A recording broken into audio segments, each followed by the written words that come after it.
Welcome back to my channel, and today we are learning here about some specific spelling. And you know that as far as concern our speaking, writing is also very important. Whenever we are going to write something, we write any paragraph, we write any stories, we write any note. So it is very useful as we don't commit any mistakes.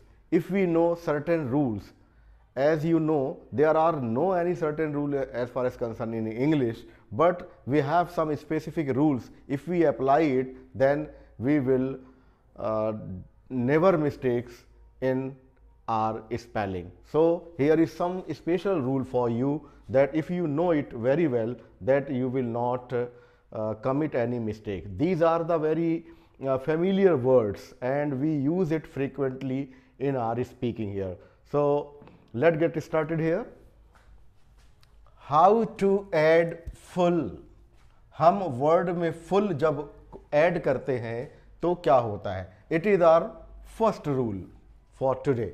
हम इस video में आज का ये पहला letter देख रहे हैं कि जब किसी वर्ड में फुल को जोड़ा जाता है, ऐड किया जाता है, तो उसमें क्या चेंजेस होते हैं. अगर हम ये चेंज जान जाएं तो हम कभी भी इसको अपने राइटिंग वर्क में हमसे कभी गलती नहीं होगी.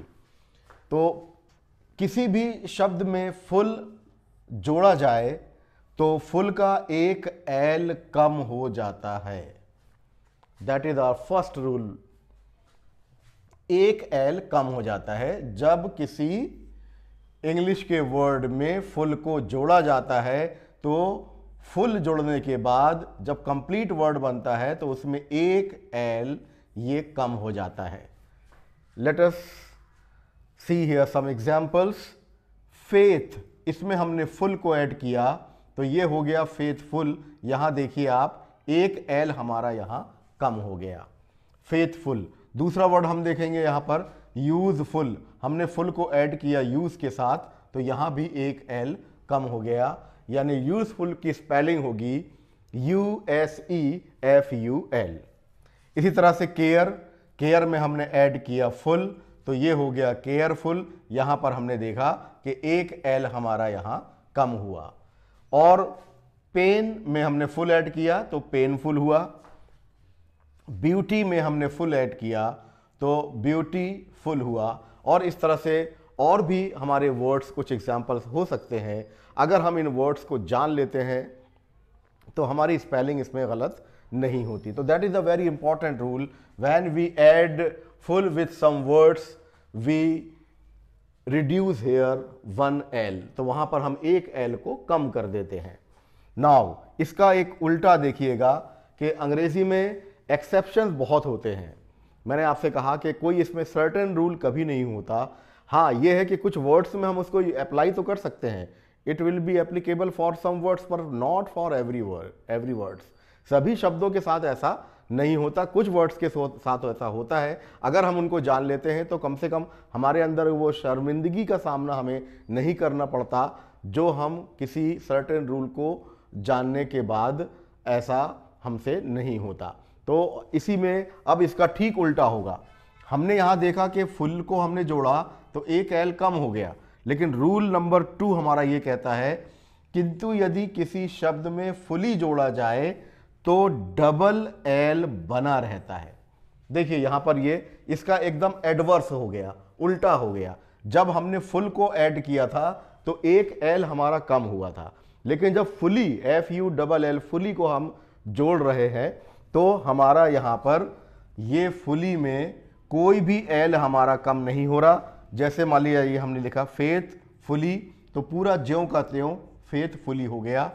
यूज फुली तो ये यूज फुली ज्यों का त्यों वर्ड हो गया. मतलब अगर मैं यहां पर ऐड करना चाहूं कि अगर मैंने यहां पर फुली को ऐड किया होता तो ये फुली होता. इसी तरह से अगर मैंने यहां पर फुली को ऐड किया होता तो यहां पर ये फुली इस प्रकार होता है. यानी यूज फुली तो फुली ऐड होने के बाद भी उसमें कोई चेंज नहीं होता और वो यूजफुली होता. केयरफुली तो ये केयरफुली ऐड होने के बाद इस तरह से हो जाता. पेनफुली फुली ऐड होने के बाद ये हमारा जो वर्ड है उसमें एल कम नहीं होता और वो फुली हो जाता। इसी तरह से ब्यूटीफुली में हम यहाँ पर ब्यूटीफुली इस तरह से करते। तो आज हमने अभी ये देखा कि फुल अगर ऐड किया जाता है तो एक एल कम हो जाता है उस वर्ड से, और फुली को जब ऐड किया जाता है तो वो दोनों एल वहां पर बने रहते हैं। आइए कुछ और रूल हम यहां देखते हैं कि वो हमें कहां लेकर जा रहे हैं। रूल नंबर 3, यदि किसी शब्द के अंत में वेल आए, शब्द के अंत में वेल आए, विल, फॉल या मिल जोड़े जाएं तो वो डबल बने रहेंगे। यानी इनको अगर जोड़ा जाए, वेल को जोड़ा जाए, विल को जोड़ा जाए, फॉल को ऐड किया जाए, मिल को ऐड किया जाए, तो इनके लास्ट का जो एल है वो पूरा बना रहेगा ज्यों का त्यों। जैसे फेयर वेल, तो हमने देखा यहाँ पर डबल एल यहाँ बना हुआ है, यानी ये एक सिंगल एल यहाँ पर रिड्यूस नहीं होगा जैसे पहले हमने रूल में देखा था। इसी तरह से गुड विल को अगर गुड में विल को ऐड किया जाए तो गुड विल ये पूरा पूरा रहेगा। विंड मिल ये पूरा मिलकर होगा विंड मिल। और अनवेल, ये वेल नोन वर्ड है, बहुत ज़्यादा यूज़ किया जाता है, तो ये होगा अनवेल। तो इस तरह से अगर हमें कुछ वर्ड्स के रूल अगर पता होते हैं तो हमारी जो राइटिंग होती है उसमें हमारी गलतियां बहुत कम होती हैं। लेकिन अब इसमें अपवाद है, एक्सेप्शंस। ऑलरेडी को अपवाद की बात हम बाद में करेंगे, यहाँ पर पहले हम ये देखते हैं कि यहाँ कम हो रहा है। देखिए ऑलरेडी में यहाँ पर एक एल कम हो गया तो ये ऑलरेडी बन गया। इसी तरह से ऑलमोस्ट में हमने देखा एक एल कम हुआ तो ये ऑलमोस्ट बन गया। तो यहाँ देखिए यहाँ पर डबल एल बना हुआ था, यहाँ पर फिर एक कम हो गया।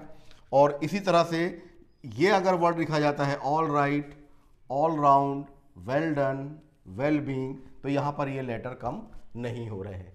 तो इतने डिफरेंशिएशंस हैं इसमें, इतने वेरिएशंस हैं, इतने बदलाव हैं वर्ड्स में कि कहीं कहीं हमें इन वर्ड्स को याद रखने की ज़रूरत ज़रूर पड़ती है ताकि हम हमारी राइटिंग जो हो उसमें कभी भी गलतियाँ ना हों। चलिए नेक्स्ट रूल की तरफ और देखते हैं। इन रूल्स को एक बार अच्छे से तरह से फिर से देख लीजिए और चाहे तो इनको हम नोट कर सकते हैं कि हमने क्या देखा। रूल नंबर 3, यदि किसी शब्द के अंत में वेल, विल, फॉल या मिल जोड़े जाएं तो वो डबल बने रहेंगे। फेयर प्लस वेल बराबर फेयर वेल, यहाँ पर डबल एल बने हुए हैं। Good plus will, good will, यहाँ भी डबल एल बना हुआ है। विंड प्लस मिल, विंड मिल बना हुआ है। और अन प्लस वेल, अनवेल यहाँ पर बना हुआ है। और इसी तरह से कुछ और वर्ड होते हैं ऑल के साथ जुड़ने वाले, ऑलरेडी और ऑलमोस्ट, इसमें से एक एक एल हमारा कम होता चला जा रहा है। ऑलरेडी में ALREADY स्पेलिंग होगी, ऑलमोस्ट में ALMAST होगा, यहाँ पर हमने एक एल को कम किया। लेकिन यहाँ पर एक्सेप्शन फिर आया हुआ है, ऑल राइट में एल कम नहीं किया है, ये पूरा ज्यों का त्यों आया हुआ है। ऑल राइट में ALL, यहाँ के एल को रिड्यूस नहीं किया है, कम नहीं किया है, वेल को कम नहीं किया है, और उसको वेल बीइंग को भी हमने उसमें कम नहीं किया है। तो ये इस तरह से रूल हुआ। अब रूल नंबर 4 में हम देखते हैं।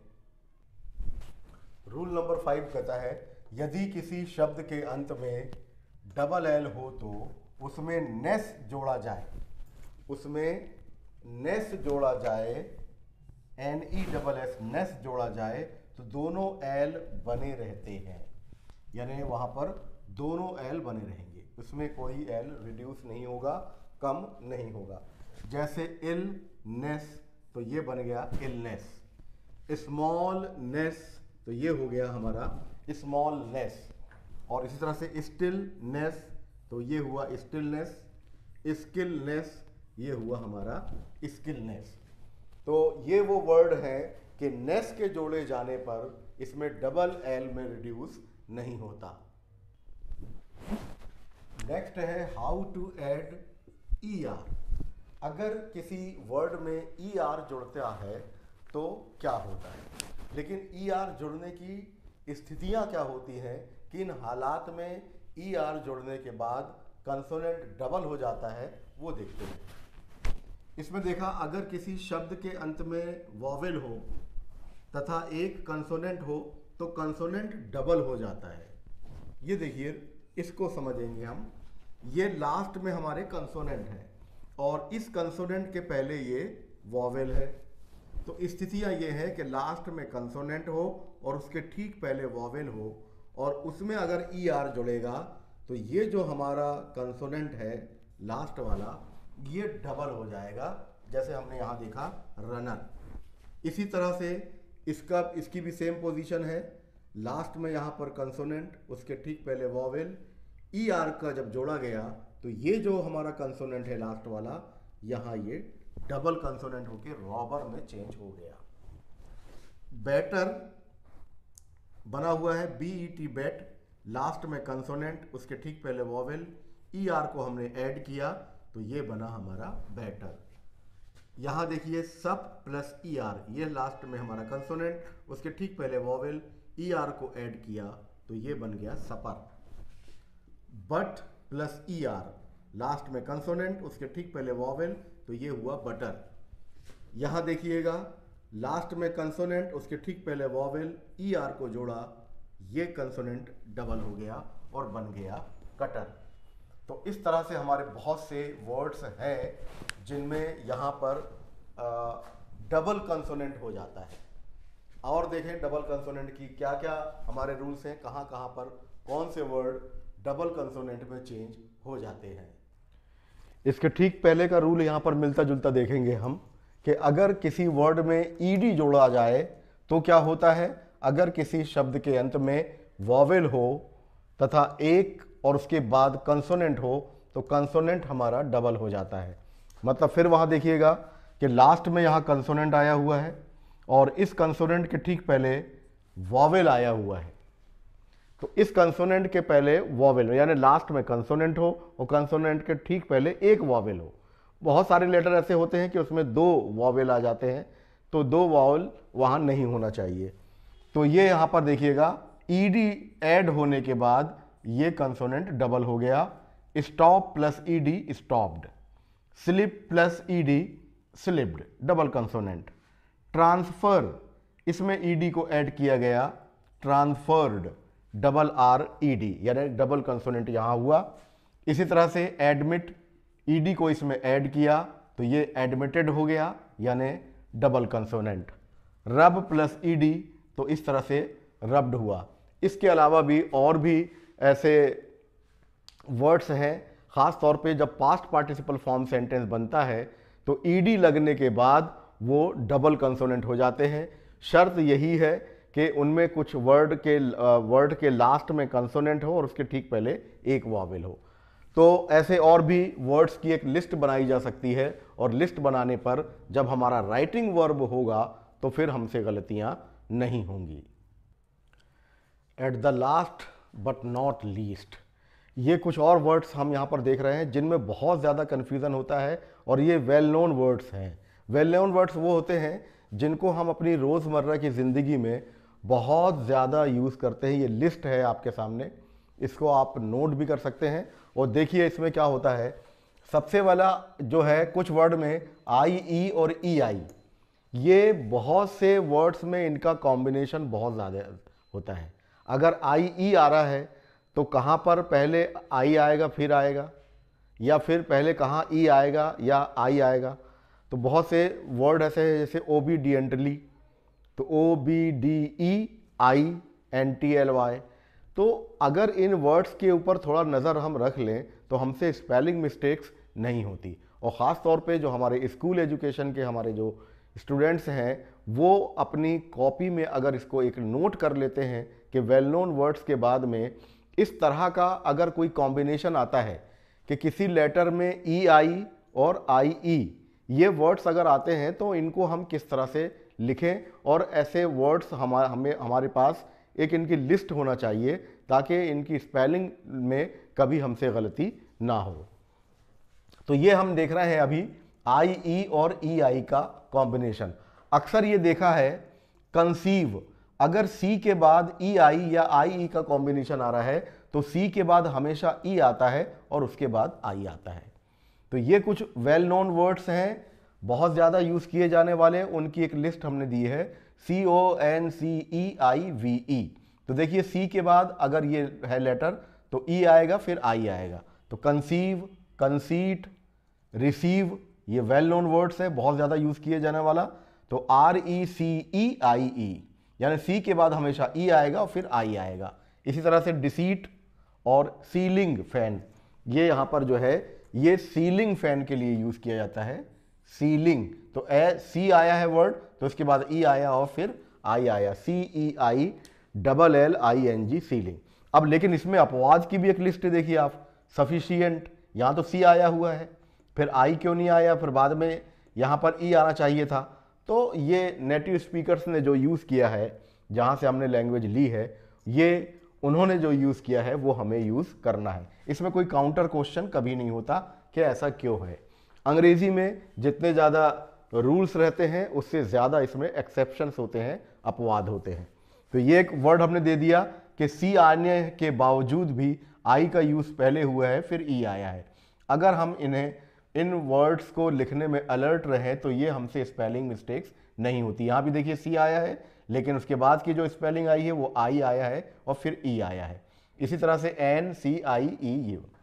एक और मैं आपको यहाँ पर एक संक्षिप्त आपको इंफॉर्मेशन देता हूँ कि ये जो QUE, क्वेश्चन की स्पेलिंग जो होती है, ये देखिए क्वेश्चन की स्पेलिंग QUE, अंग्रेजी का जो ओरिजिनेटेड वर्ड है, यानी वो वर्ड जो अंग्रेजी से ही निकल कर आया है, हमने उसको किसी और भाषा से उसको नहीं लिया या हिंदी से हमने उसको नहीं लिया है। तो क्यू के बाद हमेशा यू और ई का कॉम्बिनेशन आता है। आप बहुत सारे वर्ड्स देखें इसकी लिस्ट, अगर उसका जो प्रथम लेटर है, पहला लेटर अगर क्यू है तो उसके बाद यू और ई आएगा, और ई अगर ना भी आए तो क्यू के बाद यू जरूर आता है। तो आप किसी भी लेटर को देखें तो हमसे स्पेलिंग मिस्टेक नहीं हुई। अगर हमने क्यू आया है तो यू ई उसमें आना ही आना है, और अगर ई नहीं भी आया है तो क्यू के बाद यू जरूर आता है। जैसे इंटरेस्टिंग स्पेलिंग होती है क्यू की स्पेलिंग, क्यू यानी कतार, QUE। तो इस तरह के जो स्पेसिफिक वर्ड्स अगर हम देखते हैं कि उसमें स्पेलिंग में खास चीजें कौन सी होती हैं, तो उसमें हमसे कभी गलती नहीं होती। क्वेश्चन की spelling QUESTUR, query, QUERY, query. तो आप देखेंगे कि जितने भी ओरिजिनेटेड वर्ड्स हैं अंग्रेजी के, जो अंग्रेजी से लिए गए हैं, उनमें हमेशा क्यू के बाद यू और ई आता है, और अगर ई ना भी रहे तो क्यू के बाद यू जरूर होता है। तो ये एक स्पेलिंग होती है हमारी। तो स्पेलिंग में कभी कोई स्पेसिफिक या परफेक्ट रूल नहीं होते, लेकिन कुछ जो वेल नोन वर्ड्स हैं उनको अगर इस तरह की स्पेलिंग में किसके बाद कौन सा लेटर आगे पीछे आने वाला है, सारे रूल्स हमने इसको अभी आकर उठाकर देखे हैं। अगर आप इसको देखेंगे तो डेफिनेटली हमसे गलतियां जो है वो लिखने में बहुत कम होंगी, हमारा प्रोनाउंसिएशन सही होगा, उस लेटर के बोलने की अदायगी हमारी सही होगी। तो आपसे फिर एक बार लास्ट में गुजारिश है कि अगर अभी तक आप if you are new comer in my video तो प्लीज़ सब्सक्राइब माई चैनल। और इसके बाद भी हम आपसे बहुत सारी information, English speaking, spoken English, grammar, और ग्रामर्स के बाद में जो इंटरेस्टिंग चीज़ें और होती हैं वो हम आपको बताते रहेंगे।